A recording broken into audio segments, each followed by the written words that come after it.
Сәлеметсіңдер ме балалар? Математика сабағын бастаймыз. Бүгін біз бөлу амалымен танысатын боламыз. Ал ендеше бәріміз көңіл бөлейік. Экранға назар аударайық. Бөлу. Санды тең етіп екіге бөлу үшін қандай санды өз-өзіне қосқанда осы сан шығатынын еске түсіру керек. Мысалы, 8 4 пен 4-тің қосындысы. Демек, 8-ді 2-ге бөлгенде 4 болады. Бөлу амалын өрнектегенде жоғарыдан төмен қарай салынған қос нүктемен таңбалаймыз. Бөлуге алған санымызды математикада бөлінгіш деп атайды.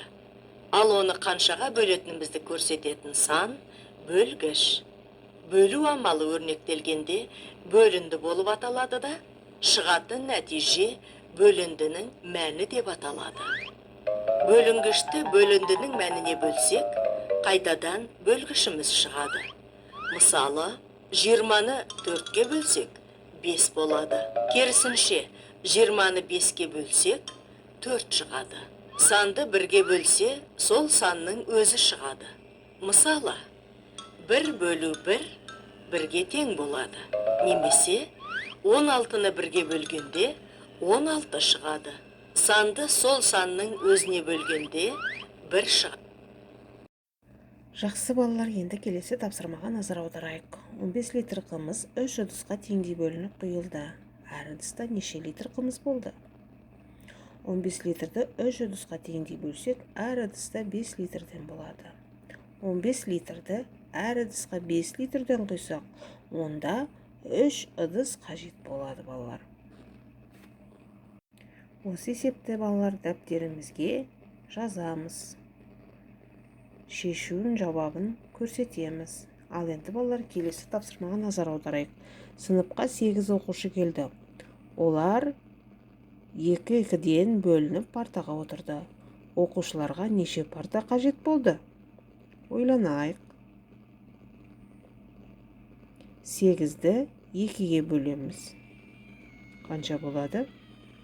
Дұрыс айтасыңдар, 4 болады. Жауабы 4 парта қажет болды. Келесі есепке назар аударамыз. Мектептердің асханасына тарату үшін 50 жәшік алма сатып алынды. Егер әр мектепке 10 жәшік алмадан таратылса, онда неше мектеп алма алады? Ойланайық балалар. Ендеше шартын жазайық. Сатып алынды 50 жәшік, әр мектепке 10 жәшіктен берілсе, алманы неше мектеп алды деп ойлайсыңдар? Оны білу үшін біз 50-ді 10-ға бөлеміз. Яғни бізде 5 мектеп алманы алады екен. Жарайсыңдар балалар, дәптерімізге әдемі етіп жазайық. Ал енді балалар, ойлан тапсырмасына назар аударайық. Суретте берілген қыздарға төменде көрсетілген гүлдерді теңдей етіп бөліп берейік. Әр қызға неше гүлден берілді? Ойланайық. Бірдей фигуралардың орнын бір-бірінен ойша ауыстырып қойайық. Қандай сөз шықты? Бірінші, үшбұрыштарды ауыстырайық. Сосын шеңберді ауыстырайық. Сосын шаршыны ауыстырайық. Қандай сөз шықты? Жарайсыңдар балалар, бөлгіш деген сөз шықты.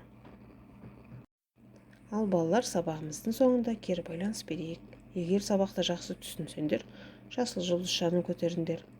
Өздеріңе сенімді емес болсаңдар, сары жұлдызшаны көтеріңдер. Ал егер осы сабақ бойында қиналсаңдар, қызыл жұлдызшаны көтеріңдер. Балалар, осымен біздің сабағымыз аяқталды.